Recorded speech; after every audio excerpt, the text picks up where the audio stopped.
जय हिंद मित्रों, मैं जितेंद्र कुमार पांडे आपका स्वागत करता हूं आपके अपने ही YouTube platform target with Jitendra पर।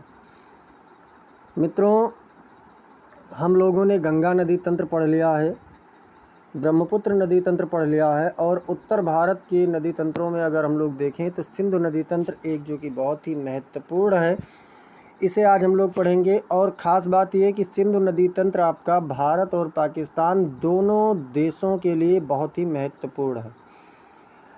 इससे पहले की क्लासेस को अगर आपने नहीं देखा है तो ज़रूर देखिए, और साथ ही साथ अगर आप लोग अब तक चैनल पर नए हैं तो चैनल को सब्सक्राइब कीजिए, बेल आइकन दबा दीजिए, इस क्लास को लाइक करके इसे अपने मित्रों के पास में शेयर भी करते रहें। आप देख सकते हैं यहाँ पूरे सिंधु नदी तंत्र के बारे में डायग्राम और पूरा एक थंबनेल बनाया गया है। साथ ही साथ आप लोग चलिए शुरुआत करते हैं पहले क्लास से। इस क्लास को लाइक और शेयर करते रहिए। सिंधु नदी तंत्र में देखें तो परिचय क्या है मित्रों। सिंधु नदी तंत्र भारत और पाकिस्तान का सबसे विस्तृत एवं ऐतिहासिक नदी तंत्र है। इसी नदी के नाम पर भारत देश का नाम पड़ा, यानी जिसे हम लोग हिंदुस्तान कहते हैं।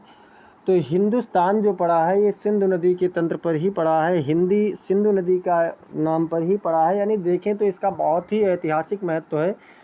ये नदी प्राचीन सिंधु घाटी सभ्यता की जीवन रेखा रही है। सिंधु घाटी सभ्यता, आप लोग इतिहास पढ़ रहे हों और सिंधु घाटी सभ्यता ना पढ़े हों तो समझ लीजिए कुछ भी नहीं पढ़ा। सिंधु घाटी सभ्यता के लिए सिंधु नदी को देखा जाए तो उसकी जीवन रेखा रही है।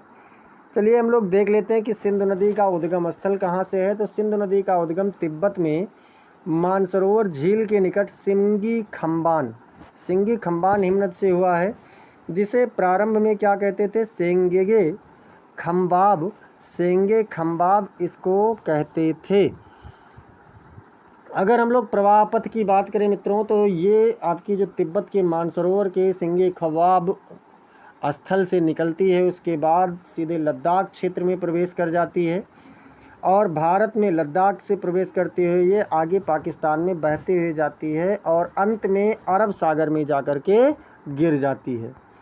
इसकी कुल लंबाई लगभग 3180 किलोमीटर है। पूरी लंबाई अगर नदी की देखें, यानी कि तिब्बत से लेकर के और अरब सागर की मुहाना तक तो लगभग 3180 किलोमीटर है। और अगर केवल भारत में इसकी लंबाई को देखें तो 1114 किलोमीटर लगभग भारत में इसकी लंबाई पड़ जाती है। सिंधु नदी तंत्र की मित्रों सहायक नदियां देख लेते हैं। तो कोई भी नदी तंत्र हो उसमें बाएं तट की सहायक नदी और दाएं तट की सहायक नदी होती है। तो बाएं तट की ट्रिब्यूटरीज को हम लोग देखते हैं सहायक नदियों को। तो बाएं तट वाली जो सहायक नदियां हैं ये हिमालय से निकलती हैं और जल की मात्रा इनमें अधिक होती है।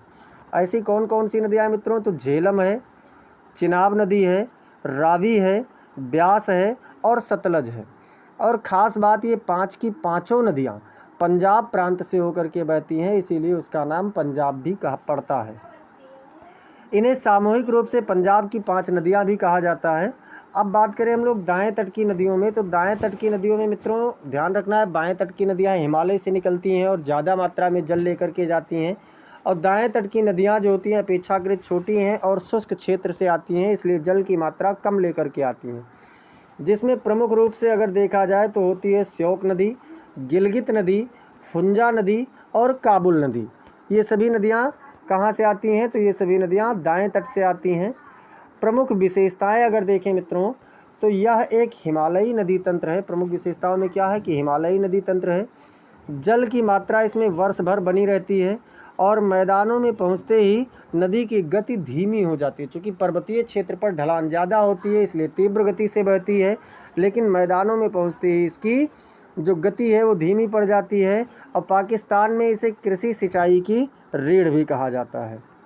विशाल डेल्टा का निर्माण करती है। जब पाकिस्तान में ये अरब सागर में गिरना होता है तो विशाल डेल्टा बनाती है। ऐतिहासिक एवं सांस्कृतिक महत्व को अगर हम लोग इसके देखें, चूँकि ये भी बहुत ही महत्वपूर्ण है, तो सिंधु घाटी सभ्यता जो है मित्रों, इसको हड़प्पा सभ्यता यानी मोहनजोदाड़ो, ये सब इसी नदी के तट पर विकसित हुए हैं।